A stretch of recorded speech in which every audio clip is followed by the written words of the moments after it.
2024 ಮುಗಿದು 2025ನೇ ಇಸ್ವಿಗೆ ಬಂದಿದ್ದೀವಿ.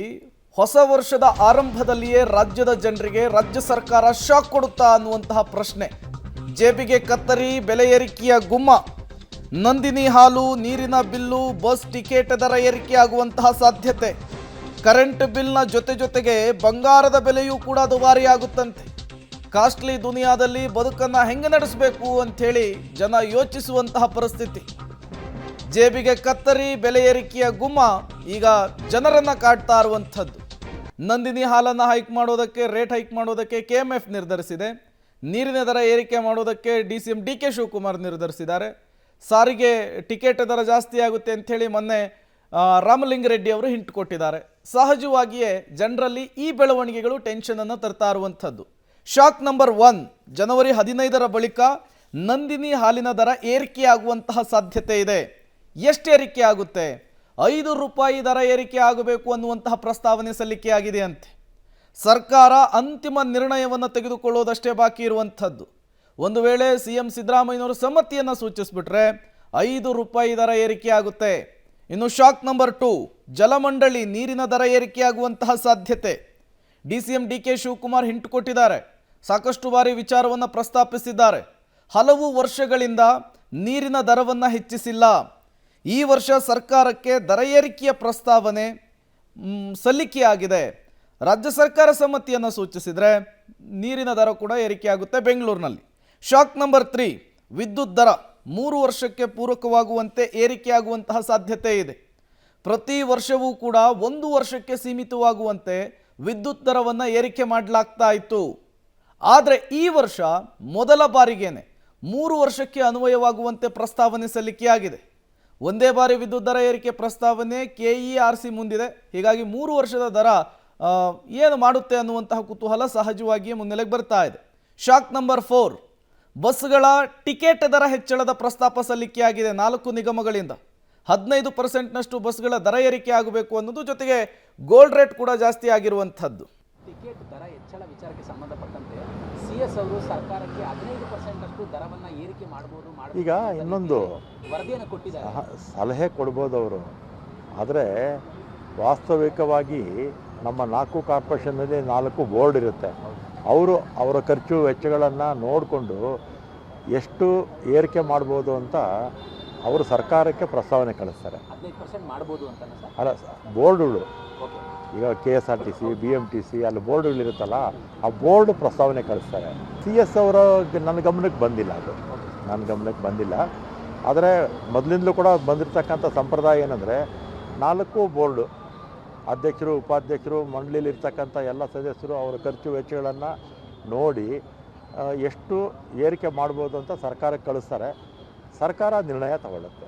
ಜಾಗತಿಕ ಮಟ್ಟದಲ್ಲಿ ಅಂಶಗಳನ್ನು ಗಮನಿಸಿದಾಗ ಯುದ್ಧದ ವಾತಾವರಣ ಇದೆ. ಹಾಗಾಗಿ ಯಾವುದೇ ಯುದ್ಧ ಆದಾಗ ಇಡೀ ಜಗತ್ತಿನ ಎಕಾನಮಿ ಅಲ್ಲೋಲ ಕಲ್ಲೋಲ ಆಗುತ್ತೆ. ಆವಾಗ ದರಗಳು ಹೆಚ್ಚಾಗ್ತವೆ.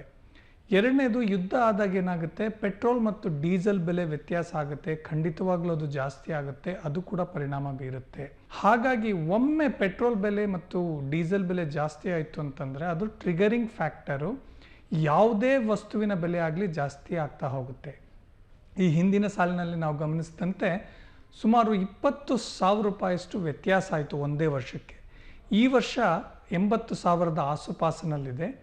ಮುಂದಿನ ವರ್ಷ ಮುಗಿಯೋದ್ರೊಳಗಡೆ ಇದು 1 ಲಕ್ಷ ಮುಟ್ಟುತ್ತಾ ಅಂತಂದರೆ ಹೆಚ್ಚು ಕಡಿಮೆ ಮುಟ್ಟುತ್ತೆ ಅಂತಲೇ ಹೇಳ್ಬೋದು. ಯಾಕೆ ಅಂತಂದರೆ ಒಂದು ಯುದ್ಧದ ವಾತಾವರಣ ಇರ್ಬೋದು, ಇನ್ನೊಂದು ಉತ್ಪಾದನಾ ವೆಚ್ಚ ಇರ್ಬೋದು, ಮೂರನೇದಾಗಿ ನಮ್ಮ ದೇಶ ಇತರ ದೇಶಗಳೊಂದಿಗೆ ರೂಪಾಯಿಗಳಲ್ಲಿ ಮಾಡುತ್ತಿರುವಂಥ ವಹಿವಾಟಿನಲ್ಲಿ ಏನಾಗ್ತಾ ಇದೆ, ಆಯಾ ದೇಶಗಳು ಅಷ್ಟು ರೂಪಾಯಿಗಳನ್ನು ಖರ್ಚು ಮಾಡೋಕ್ಕಾಗ್ತಾ ಇಲ್ಲ ಅಂತ ಅದನ್ನು ಮತ್ತೆ ಚಿನ್ನದಕ್ಕೆ ಕನ್ವರ್ಟ್ ಮಾಡ್ತಾ ಇದೆ.